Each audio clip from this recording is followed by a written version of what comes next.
এখন বাচ্চা দেখি মানে নিজের চুলটা আঁচড়ানোর মনে থাকে না যে আমি আজকে চুলটা আঁচড়াইছি।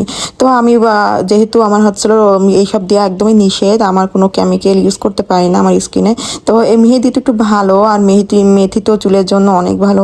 তো আপু বললো যে হচ্ছে একটু চুলে দিয়ে দিই, এখন হচ্ছে যেহেতু কোনো কাজ নাই ঘরে, আমরা একটু চুলে একটু ট্রিটমেন্ট নিই। তো ভালো কথা, এই যে আমার বোনই সব করতেছে এগুলা, তো ও করে নিয়ে হচ্ছে আমার মাথায় দিয়ে দেবে। আসলে একটা বোন থাকা যে কত উপকার এইসব মাথায় দেওয়াতে, মানে নিজের একটু প্যারা নেওয়া লাগে না, ঠিক না?